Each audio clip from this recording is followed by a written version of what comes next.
Hello, ladies and gentlemen, and welcome back to the Adventures Audio Podcast. I'm your host, Janelle Orsino, aka Enthusiast Adventurer on your social medias, and this is the first official episode of 2024.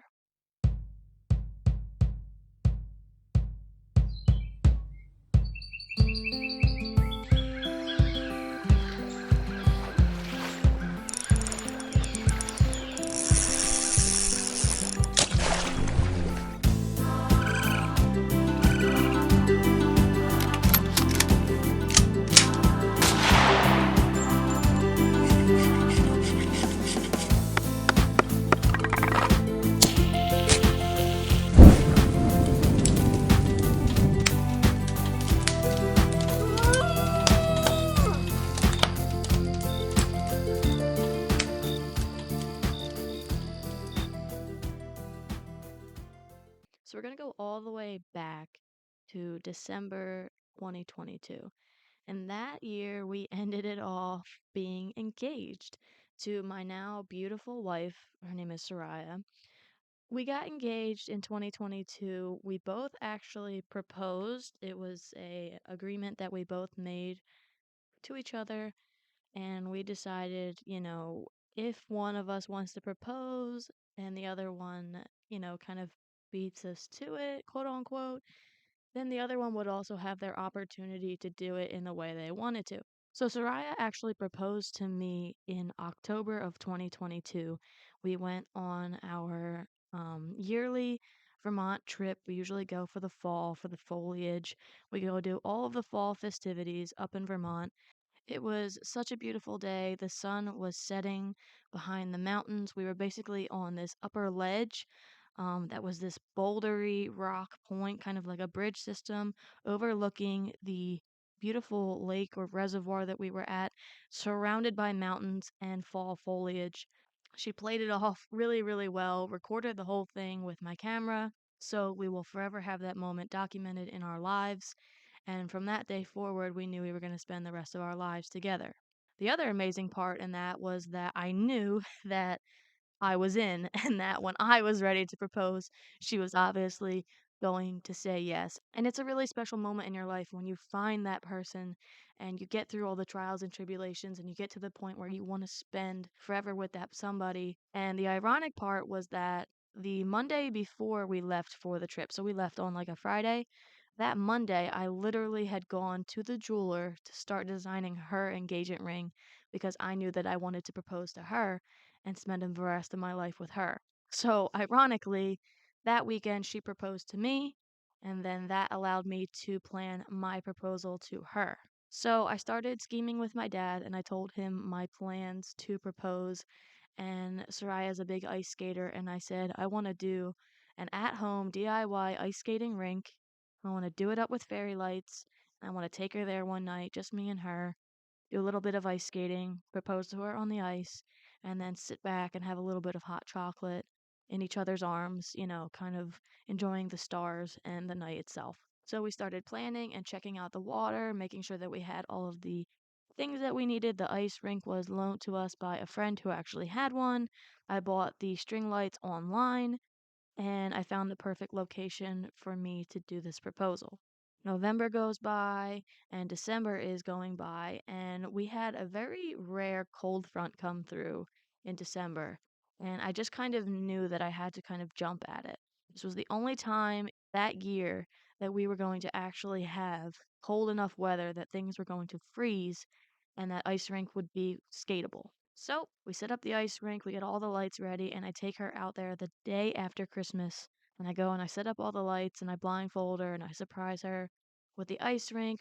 And we're skating around. I set up my camera and I propose to her. It was a beautiful and magical moment.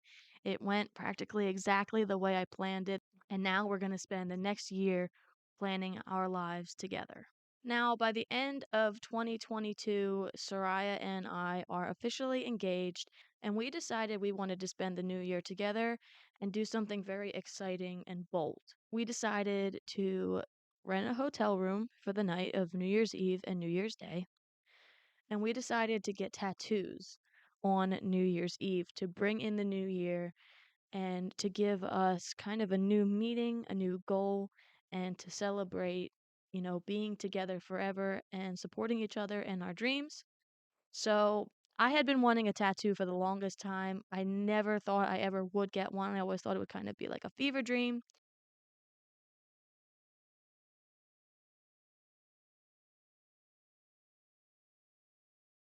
But Soraya, on the other hand, has about 13 tattoos currently, and she has planned to pretty much cover her whole arm, legs, body with tattoos. She loves them. She loves the meaning behind them.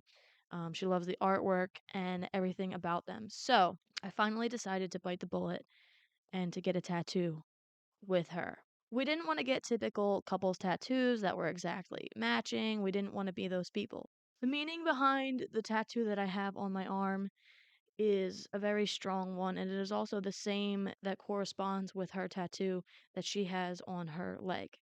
So I designed a tattoo that has kind of my dreams and a very strong motto that has helped me throughout my life. And it's a very simple motto, and basically, it's the word yes. And the reason that I have the word yes tattooed on my arm is because I am somebody who struggles with anxiety and depression and very low self esteem at times.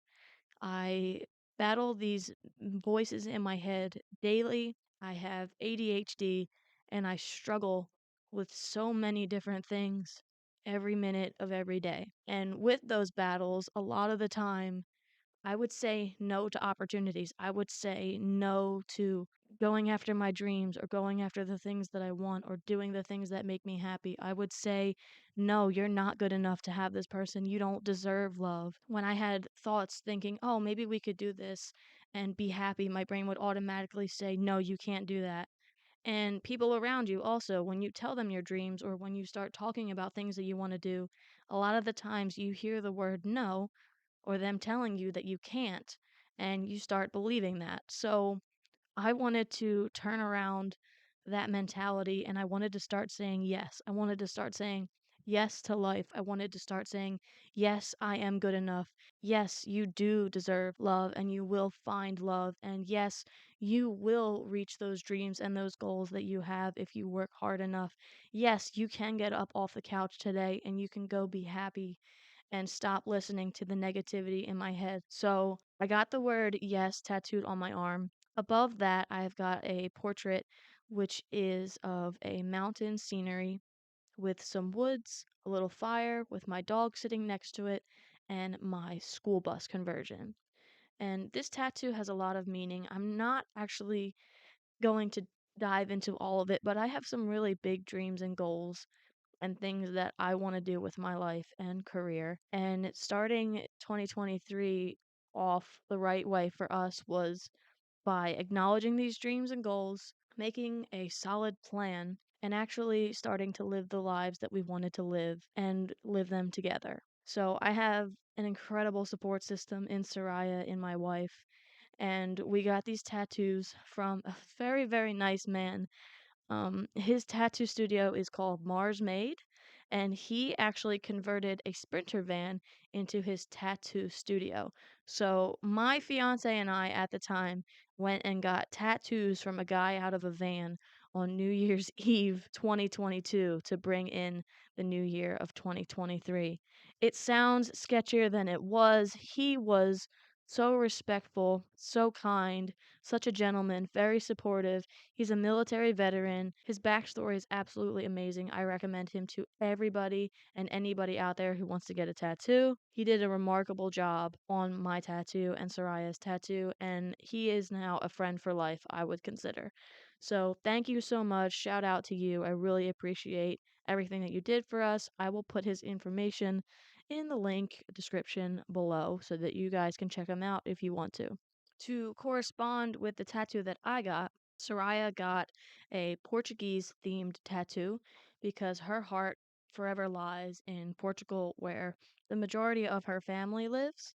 And she got a Portuguese style tattoo that says the word yes in Portuguese, which is si. So we both got tattoos that say the word yes, and we both got tattoos that portray our dreams and the places that make our heart the most happy. There's nobody else in the world that I would rather spend the rest of my life with or share a tattoo with such meaning with.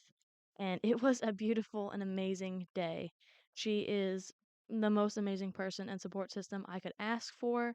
And it was honestly kind of the best New Year's Eve ritual or event that has ever happened to me in my life. I have not since gotten a tattoo. I don't know if I ever will again. It will have to be something that really means so much to me. But having this on my forearm, I get to look at it every day and remind myself of the meaning, and it helps me pull through and push through and get closer and closer to my goals.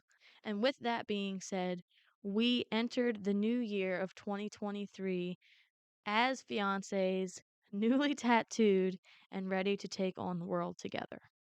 It was at this point that I decided to go after the career job and to stop kind of dicking around with these small little minuscule jobs that I couldn't hold down or didn't want to do or wasn't passionate about or would burn me out for 6 to 8 to 12 months at a time. I have been infamously known for job hopping. I would start a new job, put all of my energy into it, and after 6, 8 months, be absolutely burnt out and over it, unhappy mentally, and leave that job and find the next. But now that I was engaged, I decided this is the time for me to step up and get the career. Soraya at this point has her dream job. She has become a firefighter throughout our relationship. She's a full-time firefighter. She is a badass. She's doing what she loves, and I am so incredibly proud of her.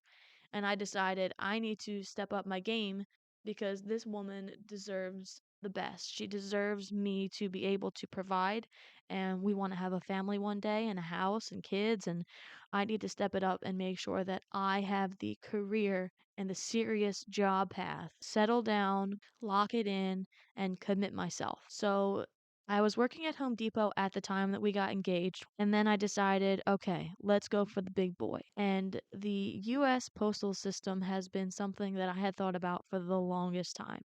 And I decided, you know what? Let's go for it. Soraya, being the amazing and incredible partner that she was, helped me with the application process and the beginning headache stuff that I really struggle with when it starts to starting a new job. And we got myself through all the paperwork. We went through the screening, the drug testing, the background checks. I did all of the training, and I officially had become a mail lady in February of 2023. And this was a very incredible moment for me. I was so happy and proud of myself. I felt like I was doing all of the right things that everyone around me had told me that I should be doing. Need to get my stuff together. I need to really like settle down, find a job with a 401k and benefits and a pension and get in there and really secure my forever career so that I could finally, evolve and grow up and be taken seriously and be successful. Those are the things that you are told by family and friends and those people around you that believe in the 9 to 5. And we're going to find out very shortly that I don't necessarily fit into that mold.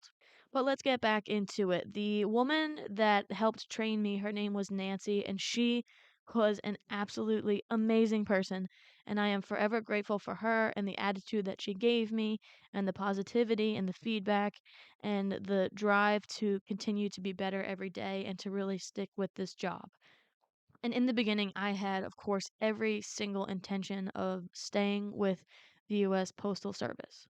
But the forever struggles that I have going on in my head and the battles with my ADHD and the anxiety and depression, it's an everyday battle, guys. And if you don't have these issues or these conditions, you will never understand. But it is a 24/7 just battle in your head.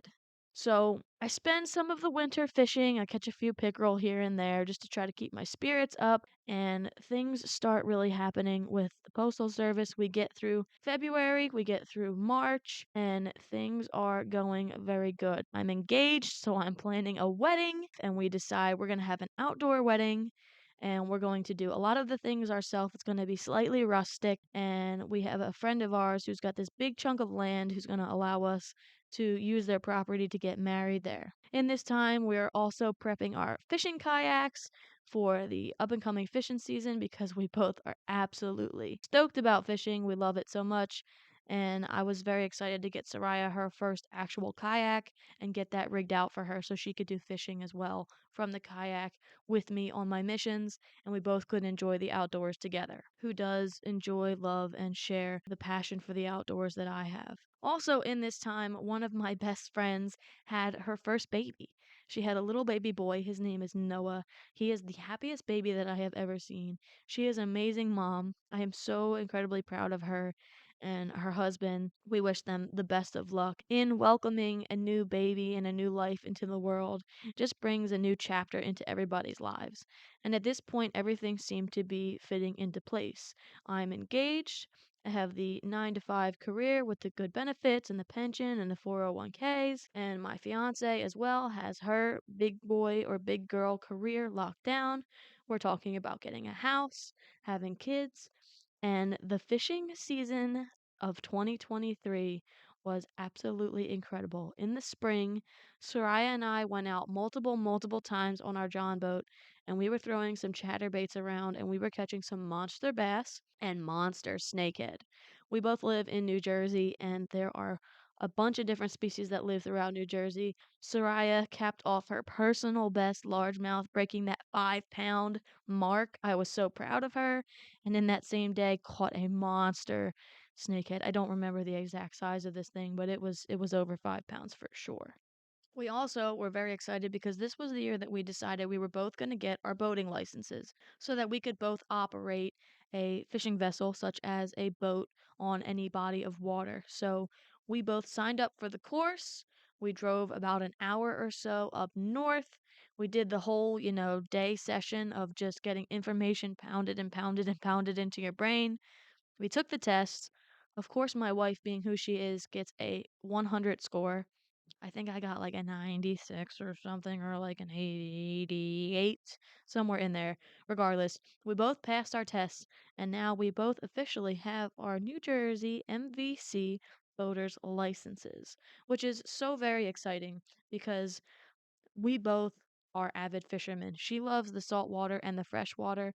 I have been a freshwater girl my whole life. I am just starting to dabble in the salt water here, and I'm loving it so far. So, we obviously both want to have vessels to be able to go out on the ocean, do some saltwater fishing, out on these freshwater lakes, do some freshwater fishing at times when we don't want to take the kayaks out or we have such a big body of water that it's just more efficient to take a boat out. Now we actually and legally can. So that was very, very exciting and a proud moment for both of us. Soraya and I decided to get a cat. I am not a cat person. My mother has this phobia of cats. She's got a fear of cats. I don't really know what it is, but she's always had it. And so she had kind of instilled a little fear or worry on myself towards cats. And I love all animals and I love cats, but they are unpredictable. But the Home Depot that we were working at had taken in this cat to kind of help with this mouse problem. And the cat never left the main office room. It was very sluggish, very shy, and just wouldn't come around people. Soraya was the only person who could actually get this cat to come out of her little box and eat treats out of her hand. So, we are living with our parents at the time, and my mother doesn't know this story, and at some point I will tell her, but for now we've lied to her about this. But I begged the store manager to let me and Soraya take this cat home, and we actually were able to. So we're hiding this cat in my bedroom at my parents' house, and I apologize to my parents. I couldn't say no to Soraya and that beautiful face of hers, and the cat would have most likely been put down if it went back to the shelter. So we rescued a cat. We kept it hidden in my parents' house for a while until Soraya and I got an apartment together. The cat's name is Mellow. She is an all white cat. She is the very sweetest thing in the world. She has zero aggressiveness in her body.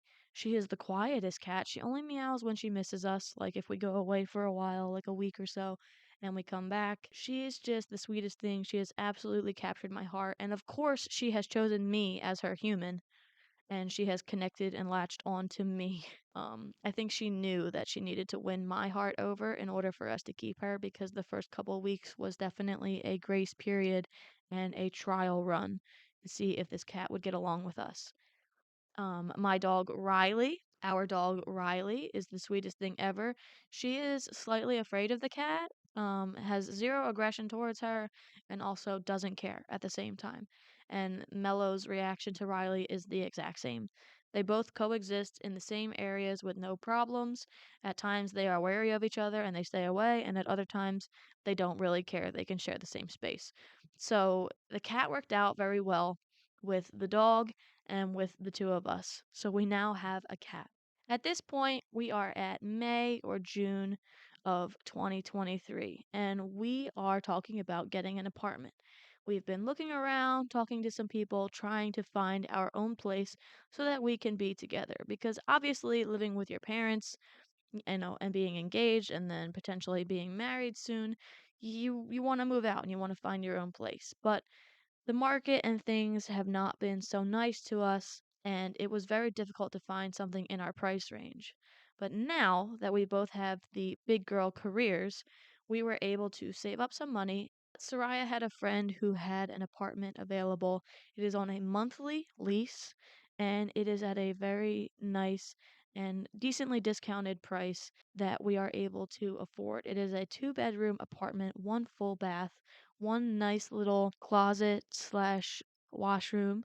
We have a very small backyard, which is great for the dog, a beautiful kitchen, and a lovely little living space. It is not big or grand by any means, but it is perfect for the two of us and for what we need. So at this point, we are officially moving in together. We have an apartment and we are packing all of our stuff up between both of our parents' houses and a storage unit that we had started together, and now we are moving into an apartment. And of course, when you move into an apartment with somebody, there's a grace period, there's a learning curve, and there's more stresses on your relationship because now you are both responsible for paying for bills, such as water, electricity, the internet, and cable, and then also taking care of the chores for the building. So we have the bottom floor of a three-story apartment building, and we have a discounted rate because we take care of the trash and the snow and the leaves and those types of things for the whole apartment building. So we pay $600 less than everybody else does because we take care of those things for the landlord. Not complaining at all, just kind of letting you guys know. And we are happy here, but it is definitely not our end goal. And it brought a few stresses in the beginning because we both weren't used to these responsibilities. And we had some trials and tribulations. I'm not going to say that we were, arguing or at each other's throats all day or that it broke our relationship. It did none of those things at all. It has been the best thing for us to have our own space. We just have learned some things about each other and we have figured out better ways to cohabitate in the same area and to work together and to get certain chores done when they need to, or to get on a different schedule than we're used to because, trash days are different here. There are street cleaner days where our cars need to be off of a certain side of the street or they will be towed and you will get fined a couple $100 or more. And we just had to kind of learn that rhythm, as well as having a dog and now a new cat in this small space together. Nevertheless, it was an absolutely beautiful moment for me and her to finally have our own place together and to have something to call ours. Now, obviously, throughout this year, we are planning our wedding, and it is very, very stressful. Trying to find a venue at this point in time after COVID hit has been nearly impossible because all of the venues have been backed up 2 to 3 years because of the pandemic. And we really thought that we weren't going to find a venue in time or at all. The one that we did find, it hit a lot of our check marks, but then when we actually went to go see the place, there were things that we just didn't like about the owners and about the actual venue itself. So we backed out of it. And ironically, the place that I had proposed to Soraya was on like an 11-acre chunk of land that was a friend of ours that they used to have horses. So they had this huge chunk of land. Their house was kind of in the middle. They had a front section and a back section. And I sillily proposed the idea of getting married there on their property. And at first it was kind of a joke. I had brought Soraya over to kind of see the place. And as we start walking around, we both just kind of got the feeling of like, this could actually be the place. Like, this could really work. Obviously, we had to ask, permission if that would be okay with them, what they would want in return, money wise. And after kind of meeting with them and going through the options and telling them what we wanted to do and how we would handle things and blah, blah, blah, they so graciously agreed to let us get married on their property. So the same place that I proposed at was going to be the place that we both got to say I do. And that was just like the most beautiful kind of full circle connective moment that we had, and the first big break in planning our wedding. My dad is a construction guy and he can build or fix anything. So obviously, we recruited him to help us in building all of the things that we needed to build for the wedding. And he did a remarkable, remarkable job. My mom and I and Soraya were on Pinterest as much as possible, going back and forth between ideas and things that we wanted to build. Obviously, we had several pages from the flower arrangements to the outside venue items to the ceremony to the reception and everything in between. And while this is going on, I'm working at the post office. Everything is going well, and the temperatures start to rise. And once we hit the summertime, I really started to struggle with the heat. I am somebody that does not do well with hot environments. My mother has issues with the heat, and I guess she kind of passed that down to me as well. So I started to have issues at work with delivering mail during the summer. I had four separate times within, I think, a 3 week span that I had to leave work in the middle of the day or even earlier than that because I had heat exhaustion. And heat exhaustion is no joke. It's not something that I take very lightly. And it is something that the post office preaches and preaches and preaches is, heat safety. Stay hydrated. Stay as cool as possible. Take the breaks that you need. Be aware of yourself and your symptoms. And I am somebody who's very alert and who is very aware of herself. Even when I was extra hydrated, making sure that I had all of the proper, sun protection. I had this big, huge sun hat with this big hood on it to protect my head and give myself some shade. Was wearing the UV, clothing and the cooling clothing, and I was keeping cold towels where I needed to keep them. And I was taking care of myself, but I was having some serious issues. So after the fourth time that I was sent home for heat exhaustion, my boss told me that I needed to go to the doctors and figure out what was wrong with me. And until then, I was not coming back to work, which I said, fair enough. I left work on a Friday, and on a Monday, I was able to get a doctor's appointment. I got blood work done, and I got a couple of other tests done, as well as talking with my doctor about my symptoms. And they came to the conclusion that I can't be in the heat for long periods of time. And I really need to be aware of myself, and I'm prone to heat exhaustion. And I didn't know at the time that this was going to cause the problem that it was going to cause. I mean, I understand that I'm working outside. I work in the elements, okay? We deliver mail, rain, sleet, snow, thunderstorms, sun, it doesn't matter. But I didn't know at the time that my body was going to react in such a severe way that it did. So I get the diagnosis from the doctor and I transfer that information to my bosses. And this starts a whirlwind of problems for me. Basically, at that point on, I was a target for getting me the hell out of the post office. Not going to go into detail with that right now, but all three of my bosses at that point on were trying to push me away. They didn't want to have to deal with my bullshit, as they would call it, and my health issues, and they thought that I was lying, and they thought that it was ridiculous, and they were doing everything they could to kind of push me out. And at this point, I am pushing through and I am trying to plan a wedding for October. So I got engaged in October, and the following October, we were getting married. We had a year to plan our wedding. I've got a big girl career job now. I've got an apartment and shared responsibilities, two animals, a fiance, soon to be wife, and a lot of pressure on my shoulders. Now, shortly after I had those heat related issues at work, my grandmother had gotten a positive cancer diagnosis, excuse me, from her doctor. So she had found a lump in her breast and had gone to the doctor, and they did a biopsy, and they had come back with a positive, um, confirming diagnosis that it was in fact cancerous and that she had breast cancer and needed to go through treatments. And this was obviously very sudden and unexpected in our lives, and something that nobody ever really plans for or is ready for. And it took all of us kind of off guard. And, getting the news that your grandmother is sick, and that it's, cancer, the worst thing that it could probably be, was slightly devastating and also very much a shock.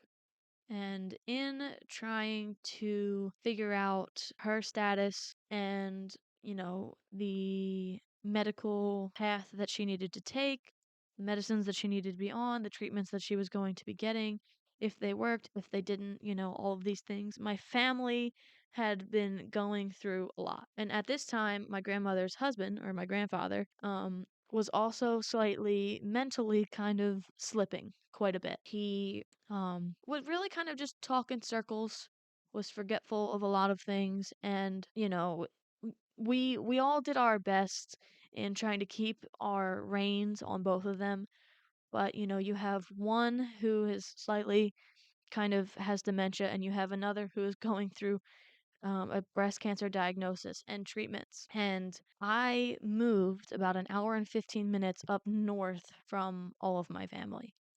It is what I had to do because my wife works in a firehouse and in a district where she needs to be living in that town for at least the first year of her career. So we moved up north so that she legally could be where she needed to be for her career. And I decided that would be okay.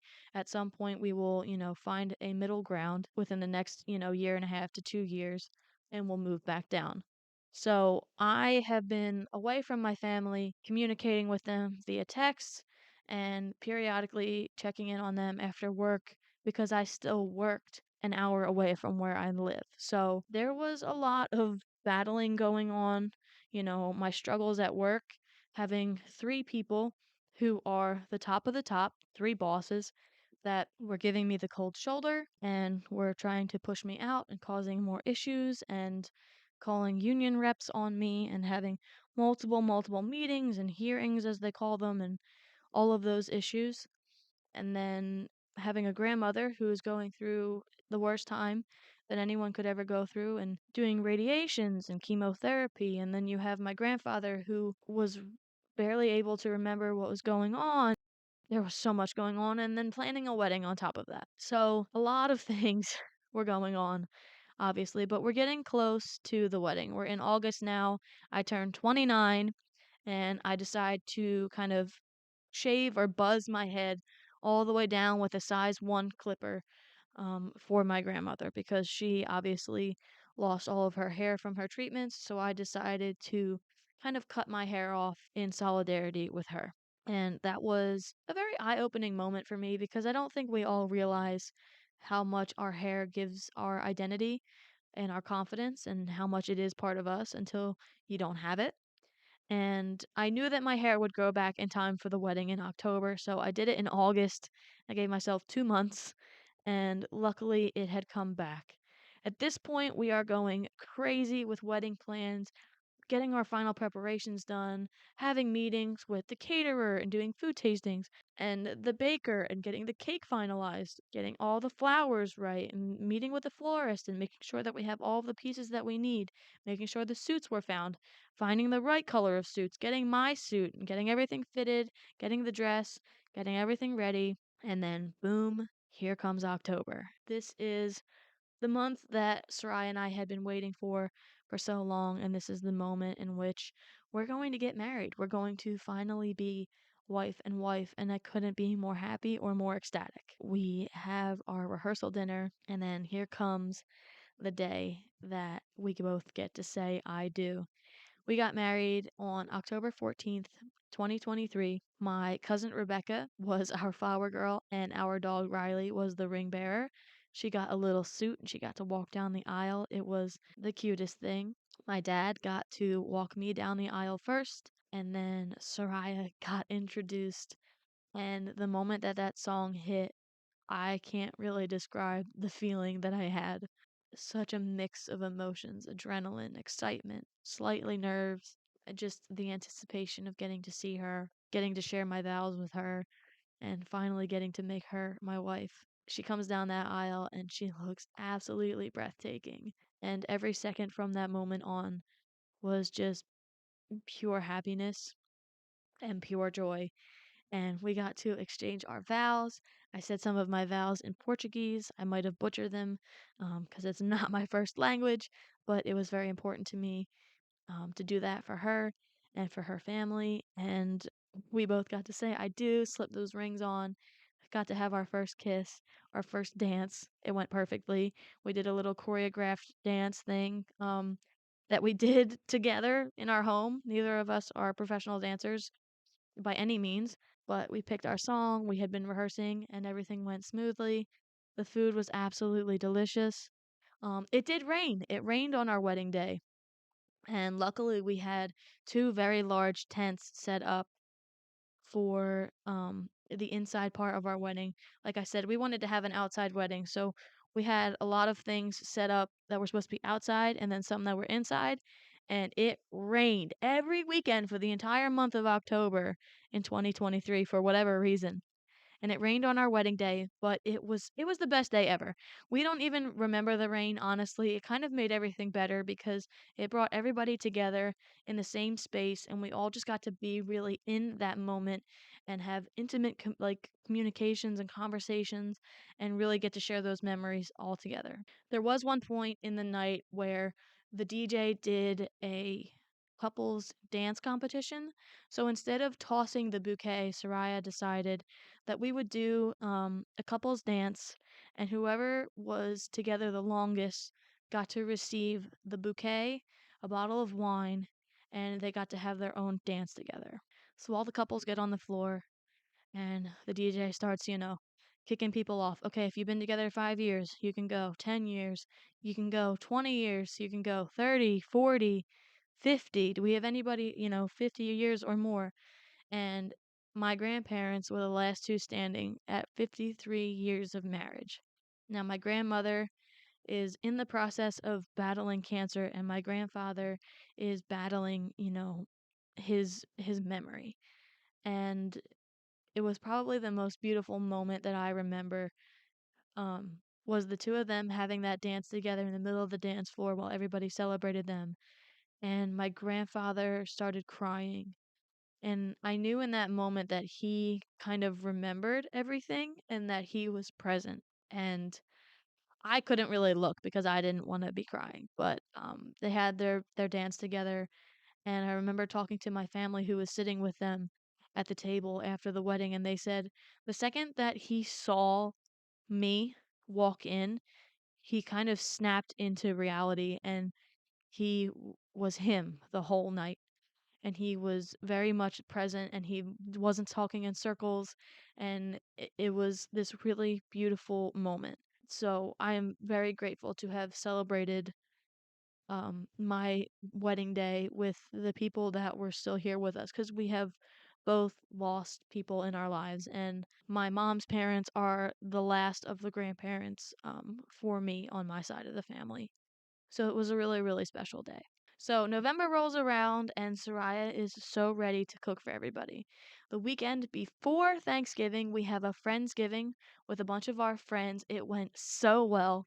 We cooked up so much food, so much delicious food. We had so many good memories, and a friend of ours actually wound up crashing on our couch for the night, and we had the next day together to hang out. It was so much fun. And then the next week, obviously, is Thanksgiving. And we had a small, little intimate Thanksgiving with our parents and her brother here at the apartment. It was beautiful. We had good food, we had some wine, we had cigars, and it was just like the perfect holiday. I had told Soraya once we got our own place, she could absolutely host Thanksgiving in our home. And she did, and she got to, and she got to make all of the food that she wanted. And we were both so very happy. And I'm gonna toot our own horn a little bit. We are both very good hosts. We made good food, we had good company, we had good drinks. Just everything about it was good. The service was good. The way we worked together, absolutely incredible. Um, Getting the apartment ready was a dream. Cooking the food together was a pleasure. It was just so amazing. In the second week of December is when things start to go not so great. My grandmother had a stroke and her memory had started to really deteriorate. She was not able to put words together, and there was a really rough week um, with her and with my grandfather. So she has the stroke, she goes into the hospital. My grandfather goes to see her. He trips and falls and face plants kind of into a wall, breaks his nose, and is bleeding all over the place. So then he goes into the hospital as well. She gets transferred to a rehab center to kind of help with her mental. My grandfather goes home. He's home for a few days, then he goes back to the hospital because he's having problems breathing. They told him there's nothing wrong, that he's okay, nothing's coming up. They send him back home. My grandmother starts to slowly get better, and then my grandfather has another episode and he goes into the hospital. At this point, my grandmother's brain and memory has come back and she's doing pretty good, but my grandfather is actually declining very much. And nothing will ever prepare you for losing somebody. It is very difficult, and I'm still getting through all of this, but my grandfather had a very bad heart. He was actually born missing a valve in his heart, and they found that when he was in his late 30s. His heart had just kind of formed its own interesting arrangement of things around his heart that allowed his heart, excuse me, to function properly, or at least enough to keep him alive. Then he was given a pacemaker and an artificial valve, and about I don't want to get my timelines wrong, but about 18 years ago, his last heart valve was put in, and he was given like 11 years or so with that valve. And once that 11-year mark hit, he really wasn't healthy enough to have that replaced because he was just so weak. And a lot of the mental issues that he was having, we found out, were because his heart valve was starting to deteriorate and he wasn't getting the correct blood flow, and his heart was working a lot harder than it needed to. And in a short amount of time, it was just too much for him. So he wound up getting pneumonia, and the pneumonia deteriorated his heart valve. And unfortunately, my grandfather wound up passing away right before Christmas of 2023. It has been really hard on our family, and it has been very difficult for my grandmother. She never really thought that with the breast cancer diagnosis that he would be the one that we lose. I don't think anybody really thought that this would have been the outcome. So my grandfather passed away, and while my family was taking care of all of the things that you need to take care of, my wife and I were planning our first trip together to Portugal because last year I had decided that we were going to start splitting our holidays between both of our families. And I wanted to spend the Christmas of 2023 with Soraya's family in Portugal. I wanted to meet her family in Portugal. I wanted to see Portugal and the beauty that it was and have her show me all of her places. So in the 2 years or so that we had been together, I had never been. And we plan the trip and we go out for the week of Christmas. Now, I'm not going to take away from the incredible vacation that we had. I will say that my head was slightly distracted during that week because while we were there, I did not get to go to my grandfather's funeral. And this was something that was discussed between me and my wife and my family and my mom. And I felt okay in not going. I had made my peace with everything, and we were okay. Of course, the day of the funeral, I kind of had a couple moments to myself of silence, and I said my goodbyes in that sense. But let's kind of pick this episode back up and let's be more positive because losing somebody is never easy. But I know my grandfather lived an absolutely incredible life. I know that he was a good man. He was an incredible husband and father and grandfather and great great grandfather. And I don't ever want to, tarnish him or his legacy. So let's talk about Portugal because this was the most exciting trip that I have been on in a very, very long time. So at this point, Soraya is so excited and very nervous to take me to Portugal, and I kind of feel exactly the same. We obviously have talked in length about what our futures are going to be like, and 90% of our family is in Portugal. Actually, probably like 97% of our family is in Portugal. She has quite literally a handful of relatives that live here, and everybody else is there. And for me, everybody that I know and love is here in the United States. But we're married now, and we are all one big family. And her family is my family, and my family is her family. But she doesn't get to see her family as often as she would like. So we had talked about possibly splitting some time and finding ways to see her family more than a week or so a year. And this trip of us going to Portugal was going to be a huge kind of test and hopefully eye-opening experience for me so that I could see the country and see the towns and cities where her families are and possibly maybe see us living there a certain time or chunk of time throughout the year. So we get on a plane, we get a 6 hour flight to our first layover, which is about 45 minutes, and then we get on another 2 hour flight and we finally land in Lisbon, Portugal, where her cousin and her uncle are there to greet us. And they take us to their house, they show us around, and the entire week was filled with beautiful people, friends and family who were so lovely and absolutely welcoming and understanding. And even though I speak mostly English and I know bits and pieces of Portuguese, we just connected on so many different levels. And I want to thank every single person who treated me like family and who welcomed me with open arms because that means everything to me. You guys were absolutely incredible, and I am so happy and proud to call you my family. We spent Christmas Eve with her dad's family, opening presents, exchanging gifts, having laughs, playing pool, sharing stories, and just sharing this beautiful experience. They have a new little kitten in their house that, of course, me and her were playing with, and their elderly dog. And it was just an absolutely memorable night.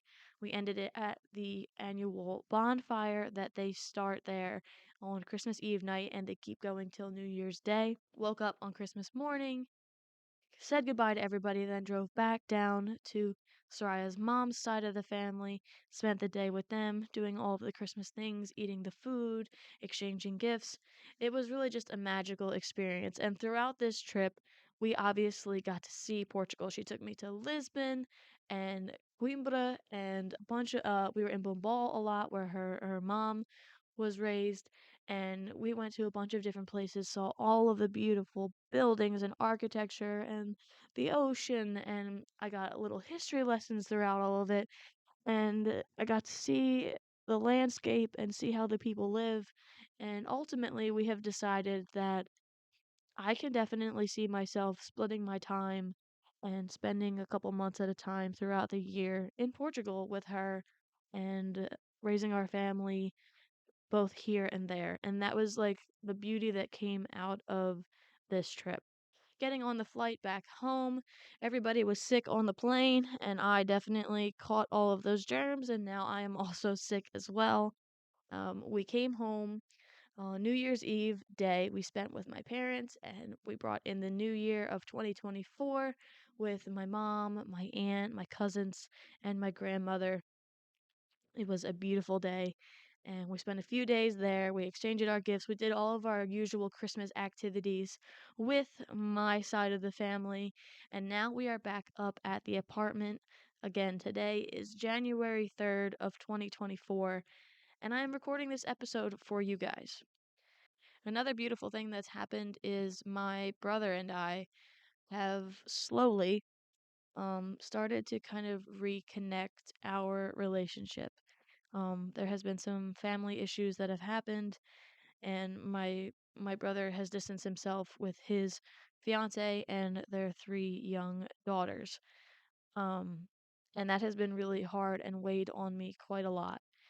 He wasn't at my wedding, and for a while there, excuse me, we weren't even talking.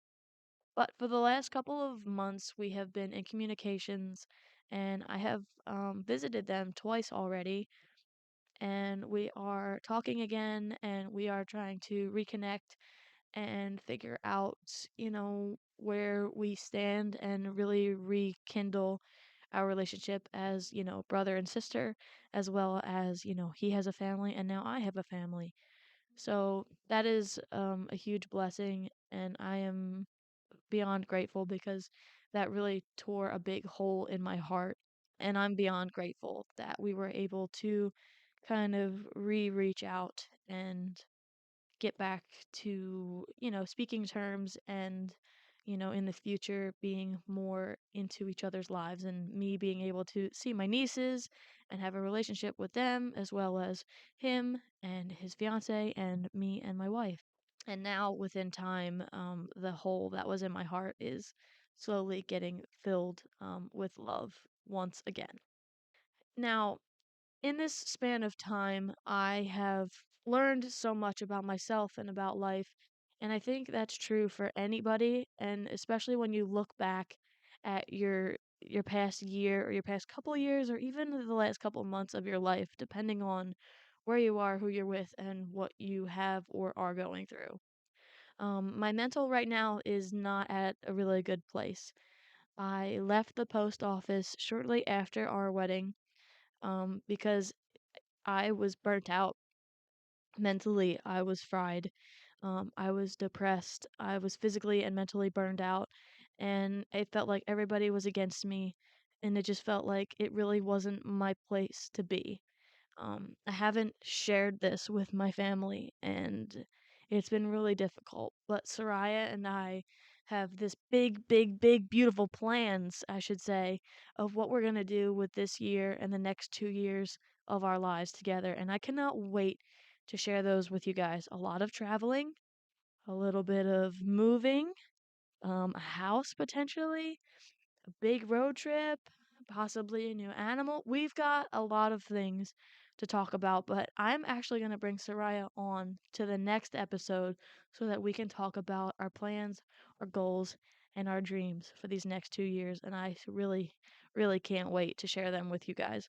For now, I'm very grateful to be where I'm at right now in my life. And I am employed right now, but I am on a very, very light schedule because it is really hard to get hours for me.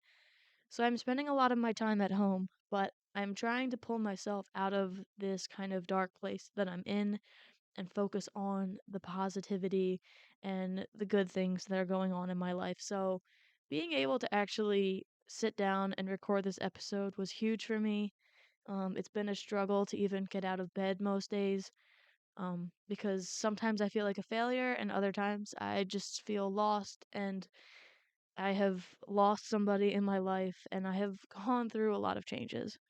But the good thing is it's a new year, and we have so much ahead of us. And I've started this new podcast, and I have a whole wife now, and we have this huge, big plan and dream that we are going to make come true, and I really can't wait to share it with you guys. For now, I'm going to sign off and say thank you guys for listening. I can't wait to catch you in the next episode. Merry late Christmas to all of you. Happy New Year. I wish all of you the best love, happiness, and health in the world. And absolutely tight lines. And I will see you guys in the next adventure.